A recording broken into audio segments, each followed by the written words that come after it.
આપણા શાસ્ત્રોમાં એવું લખેલું છે કે જ્યારે સમુદ્ર મંથન કરવામાં આવ્યું ત્યારે જે રત્નો બહાર આવ્યા, અમૃત આવ્યું, ઝેર આવ્યું, ધન્વંતરી અથવા તો જે કંઈ, એમાં એક કામધેનુ એટલે કે ગાય પ્રગટ થયા. અને આજની તારીખમાં આજે સનાતન ધર્મ અથવા તો કોઈ પણ ધર્મ લ્યો કે જેને ગાયને માતા તરીકે પૂજવાની પરંપરા શરૂઆત થયેલી છે પહેલેથી જ. આપણા ઋષિ મુનિઓ આ પરંપરા આપણે આપી ચૂક્યા છે અને સાથોસાથ આપણે એમને પૂજીએ છીએ અને કોઈના કોઈ તહેવારોમાં આપણે ગાયને માતા તરીકેનું સ્થાન ધરાવીએ છીએ અને લોકોમાં ખૂબ જ જાગૃતતા છે. ગાય પ્રત્યેનો ખૂબ જ એનો જે ભાવ છે એ આજની તારીખમાં જોવા મળે છે કે કોઈનો બર્થડે હોય તો આપણે ગૌશાળાની અંદર નિરણ કરી આવતા હોય છે, કોઈની તિથિ હોય તો આપણે ખોરની ગુણી નાખી આવતા હોય છે. એટલે જાગૃતતા તો છે જ, પરંતુ આપણે જે ગાય અને આયુર્વેદ અને ખેતી આ ત્રણ વસ્તુનું જે ખરેખર મિલન થવું જોઈએ એ મિલનમાં અત્યારે આપણે ક્યાંક ચૂક્યા છીએ આપણો હાલનો સમાજ. 100%. એટલે આપણે જે એના ફાયદા મળવા જોઈએ એ મળતા નથી. એટલે તમે આયુર્વેદને અને ગાયને કઈ રીતે જોવો છો? આયુર્વેદ આપણે સમુદ્ર મંથન ની વાત કરી તો આયુર્વેદ અને ગાય જન્મથી જોડાયેલા છે. કેમ? સમુદ્રમાંથી અમારા આદિદેવ શ્રી ધન્વંતરી ભગવાન પર પ્રગટ થયેલા અને ત્યારે જ કામધેનુ માં ગાય સ્વરૂપે પણ પ્રગટ થયેલી. 100%. એટલે આ જયારે સમુદ્ર મંથન સમયે અમૃતનો કલશ હસ્તમાં લઈને ઔષધિઓ લઈને જે ધન્વંતરી પ્રભુ આવેલા એની જયારે ગાય આવેલી. એટલે જન્મથી એ બેનો નાતો છે. એટલે આયુર્વેદ અને ગાયને અલગ કરી જ ન શકાય. ગાઓ વિશ્વસ્ય માતરમ, ગાય જે રહી વિશ્વની માતા છે અને ઔષધમાં એમ કીધું ઔષધિથી માતરમ તદ્વત દેવી રૂપમ રૂપેત. એટલે ઔષધ એક માતા છે અને એ દેવી રૂપે પૂજવી જોઈએ. એટલે ગાય અને ઔષધ આ બંને આપણી માં સમાન છે, 100%. પાળનારી માં છે. અને વાત કરી ખેતીની તો ગાય અને ખેતી પણ ક્યારેય અલગ ન કરી શકાય. ગાયનું જે ગોરસ છે, જે અમૃત સમાન આપણે દૂધ કહી શકીએ. કેટલા રોગોમાં દૂધ કામનું છે, આપણું અમૃત સમાન છે. પછી ખાલી ગાય નહીં, પંચગવ્યની વાત કરી છે. આયુર્વેદ શાસ્ત્રમાં પંચગવ્યનું એક વિશેષ મહત્વ છે. પંચગવ્યમાં દૂધ આવે, છાસ આવે, દહીં આવે, ગૌમૂત્ર આવે અને છાણ આવે વગેરે આવે અને એને ઘીમાં ભૃષ્ટ કરવામાં, પ્રોસેસ કરવામાં, પંચગવ્ય ઘૃતના નામે એ પ્રખ્યાત છે. તો એની પણ ખાલી નશ્ય કરવાથી એટલા ફાયદા છે. નશ્ય એટલે નાકમાં બે ટીપા નાખ. બરાબર. ઉન્માદ અધિકારમાં આપેલું છે. અરે માનસિક રોગ પણ એનાથી સારા થાય. બરાબર. પંચગવ્ય ઘૃતનું એ વાત છે. તો પંચગવ્ય ઘૃત છે, કેટલા પ્રકારના ઘી આપવામાં આવ્યા છે, ઘણા પ્રકારના ઘી. અને આ બધા ઘીનો મૂળ કોણ? તો ગાયનું દૂધ. બધા ઘી ગાયના દૂધથી જ બને. આયુર્વેદ શાસ્ત્રમાં જેટલી ઔષધિઓ બનાવવામાં આવે ને એ બધા ગાયના ઘીથી જ બને. બરાબર. જેટલી જગ્યાએ દૂધ વાપરવામાં આવે ને ત્યાં મોસ્ટ ઓફ ગાયનું ઘી વાપરે. ઘણી વાર બકરીનું દૂધનું પણ વર્ણન હોય છે, પણ ગાયનું દૂધ વાપરવામાં આવે.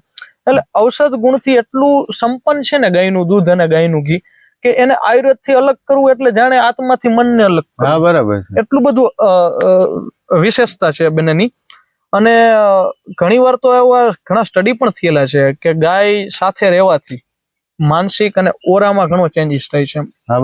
માનસ રોગ ઘણા સાજા થાય છે. માનસ રોગમાં ઘણી ઇમ્પેક્ટ પડે છે.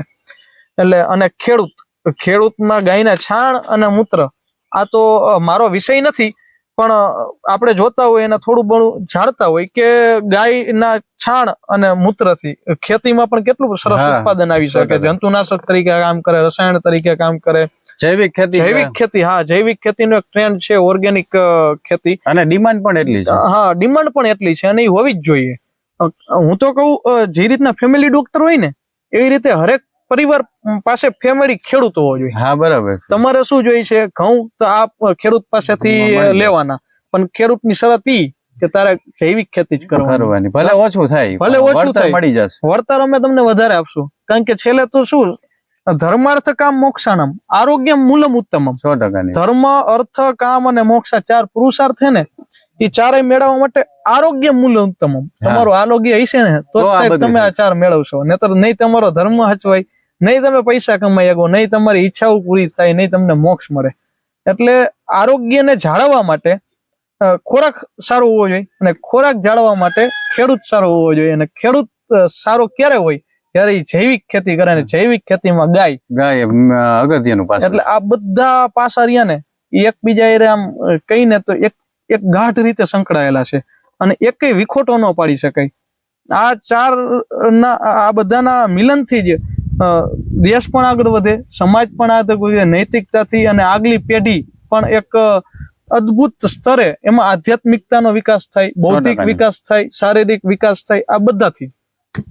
આવો એક મેં કિસ્સો વાંચેલો કે જેની અંદર આપણા ઋષિ મુનિઓ જે વૈદને જાણતા હતા, કે જે આજે પતંજલિ કે ચરક સંહિતા આવા જે ગ્રંથોને જાણતા હતા, ઈ વ્યક્તિ કોઈ દર્દી આવે તો એને ગાય રાખવાનું સજેસ્ટ કરતા હતા. હા, કે તમે ગાય પાળો. બરોબર. અને અથવા તો કોઈ એવો હાર્ડ રોગ હોય તો એને એમ કહેતા કે તમે આ ગાયને લઈ અને જંગલમાં વયા જાઓ, 6 મહિના તમે આની સેવા કરો, અને જેથી કરી ગાય તમારી સાથે રહીએ તો ગાયને ખબર પડે કે આ વ્યક્તિને શેની જરૂર છે. 100%. તો એ જે વનસ્પતિ ખાઈ આવે અને એમાંથી જે દૂધ આવે એ તમે ગ્રહણ કરવાના છો, અને જેના કારણે આખી જે સાયકલ છે ઈ તમને ક્યાંક ને ક્યાંક અમૃત રૂપે સાબિત થાય. 100%. આવું મેં વાંચવામાં આવેલું. હા હા, બરોબર. 100%. એટલે આવી જે આપણી પરંપરા એવું છે કે જે ખરેખર સાચા અર્થમાં સોનું કહી શકાય, કે લાખો ને કરોડો રૂપિયા દેતા આ વસ્તુ અત્યારે ના મળે, એવી આપણે હાવ મફતમાં મળે છે, પણ લોકોને કઈ અવેરનેસ કે કઈ જોતું નથી. અવેરનેસ નથી. બરાબર છે. તો ખૂબ સરસ, ખૂબ ખૂબ ધન્યવાદ મિલનભાઈ અમારી સાથે જોડાવા બદલ. અમારા દર્શક મિત્રોને ખૂબ જ સરસ મજાની માહિતી આપી તે બદલ ખૂબ ખૂબ ધન્યવાદ, અને તમારો પણ ખૂબ ખૂબ આભાર. દર્શક મિત્રો, તમે જોડાયેલા છો VR મીડિયાની સાથે. તમે હજી જો અમારી ચેનલમાં પહેલી વાર હોય YouTube ચેનલમાં તો સબસ્ક્રાઇબ કરી દેજો, બાજુમાં આપેલ બેલ આઇકનને ક્લિક કરી દેજો, જેથી અમારા નવા વિડીયો તમને સૌથી પહેલા મળે. અને જો તમે અમારા Facebook પેજ ઉપર હોય તો ફોલો બટનને ક્લિક કરી દેજો, જેથી આવનારા વિડીયોની નોટિફિકેશન સૌથી પહેલા તમને મળે. નમસ્કાર, જય ધન્વંતરી, જય શ્રી કૃષ્ણ.